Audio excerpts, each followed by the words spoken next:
My mobile and ফাৰ্নিচাৰলৈ স্বাগতম জনাইছোঁ। যিহেতু ভাইটি এটা ল'লে খুব ধুনীয়া ফোন, এইটো এছ চিজৰ লৈছে তেওঁ, খুব টপ চিজ এছ চিজৰ লৈছে তেওঁ S24, খুব লেটেষ্ট এটা ফোন। যিহেতু মানুহে জানেই আৰু চেমচাঙৰ এছ চিজ বুলি ক'লে ক'ব নালাগে।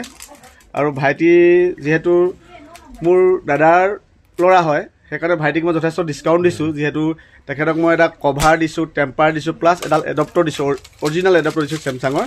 আৰু তেওঁ অ'পেন কৰি আছে এইটো খুব ধুনীয়াকৈ। আৰু লগতে মই এটা দিলোঁ A5 দিলোঁ এই ভাইটিক দিলোঁ A5 এটা, খুব লগতে একে সময়তে।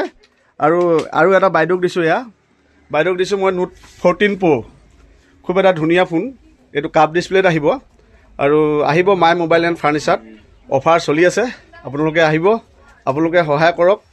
আৰু আমিও আপোনালোকক যিমান পাৰোঁ দাম চাই দিম, যেনেকৈ পাৰোঁ কাষ্টমাৰক সুবিধা কৰি দিবলৈ যত্ন কৰিম। কিন্তু ৰাইজৰ ছাপোৰ্ট লাগিব, নহ'লেতো নহ'ব। আৰু এইটো এতিয়া তেওঁ লৈ আছে। আৰু আমাৰ হিতেশে ফাইল মাৰি আছে পূৰা বৰাবৰ। আৰু আমাৰ ধনে বিল বনাই আছে। আৰু এই বাবুও লাগি আছে। আৰু মইনো কি কৰিম আৰু, ইউটিউবাৰ যিহেতু মই, সেইকাৰণে ভিডিঅ' বনাই আছোঁ বঢ়িয়াকৈ। এয়া আকৌ দুজনী ভণ্টিয়ে EMI দিবলৈ আহি ৰখি আছে। সেয়া বাইদেৱে আগতে এটা ল'লে, আমি এটা ভিডিঅ'ত দেখিছিলে আপোনালোক, বাইদেউ এটা ল'লে Oppo F31, খুব ধুনীয়া ফোন তেখেতে ল'লে।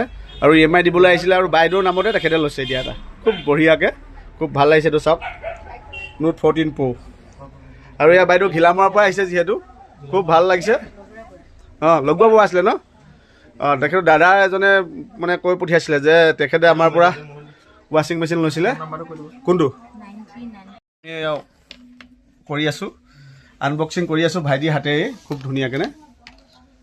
এয়া খুব লেটেষ্ট। ভাইটি ডিব্ৰুগড়ত থাকে, এতিয়া এইকেইদিন আহিছিলে ঘৰলৈ আৰু লৈছে তেওঁ। এইটো খুব লেটেষ্ট চাওক। ফোনটোৰ দাম এনে 75,000, আৰু মই ডিছকাউণ্ট কৰি দিছোঁ ভাইটিক যথেষ্ট। আৰু আমাৰ এইটো চাওক, এইটো অ'পেন হৈ গ'ল। সেইটো ফোন আপোনাৰ নামত লৈছিলে নাই? বক্সটো দিয়া, এইটো চাওক, খুব লেটেষ্ট। চেমচাঙৰ এছ চিজ বুলি ক'লে টপ চিজ, আৰু যোনে জানে আৰু তাক ক'বলৈ নালাগে, খুব লেটেষ্ট। আৰু যিহেতু চেমচাঙৰ আজি আমাৰ দোকানলৈ বছ আহিছিলে, আমাৰ চেমচাঙৰ বছ। আৰু যিহেতু চেমচাঙৰ ফোন এটা দিছোঁ ভাল প্ৰিমিয়াম ছেগমেণ্টৰ, খুব ভাল লাগিছে। এতিয়া বিল বনি আছে আমাৰ A5ৰ, এই ছেটআপ কৰি দিয়ে ফোনটো। এতিয়া বিল বনি আছে, A5ৰ বিল বনি আছে। আৰু বাইদেউৰ আকৌ ফাইনেন্স কৰা নাই, একদম কেছ পইচা দি লৈছে ডাইৰেক্ট। আৰু মই ফ্লিপকাৰ্টতকৈ কিবা এটা লাম চাম চাই দিছোঁ আৰু, কিন্তু মানে ফ্লিপকাৰ্টতো এটা ডাঙৰ কোম্পানী নহয় জানো, তাতকৈ কিবা এটা কমাই দিব পৰাটো আমাৰ কাৰণে বহুত ডাঙৰ কথা। তুমি লিখা 8,800 টকা। আহিব মাই মোবাইল এণ্ড ফাৰ্নিচাৰ।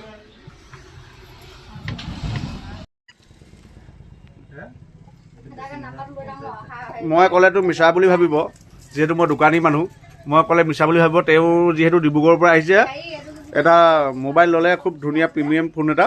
আৰু কেনেকুৱা পালে আমাৰ দোকানত, তেওঁৰ মুখেৰে শুনক আপোনালোকে। ফোনটো ভাল আছে, লগতে আপোনালোকৰ ছাৰ্ভিচবোৰো ভাল আছে, চবেই আহক আৰু সেইটোৱে বিচাৰোঁ। এনেই তুমি মানে আমাৰ দোকানৰ ফালৰ পৰা তুমি কি অফাৰ পালা? এতিয়া মোক এটা এডাপ্টৰ ফ্ৰীকৈ দিয়া হৈছে, যিটো প্ৰাইচ অলম'ষ্ট আপোনাৰ 1,500 to 2,000 পৰে। লগতে আপোনাৰ temper glass and cover free দিয়া হৈছে, বহুত ডিছকাউণ্ট দিয়া হৈছে, ভাল লাগিছে। আৰু তোমাৰ লগৰ বন্ধু হওক বা কাৰোবাৰ হওক আমাৰ দোকানলৈ পঠাই দিবা, যাতে আমি সেইটোৱে আশা কৰিম তোমাৰ পৰা। সেইটো পঠিয়াম বাৰু লগ পালে। Thank you. ভালকৈ পঢ়া শুনা কৰা, এনেকৈ আগবাঢ়ি যোৱা, আৰু অলপ ব্যায়াম চ্যায়াম কৰিবা, স্বাস্থ্য যত্ন ল'বা। আৰুনো মই কি ক'ম। আৰু এই আমাৰ খুৰাক আছে, এয়া পলাইছে তেওঁ। এতিয়া মই পুলিন বেংক কৰি দিছোঁ, এইটো পুলিন ষ্ট'ৰটো গৈ পুলিন বেংক হ'ব এতিয়া। এয়া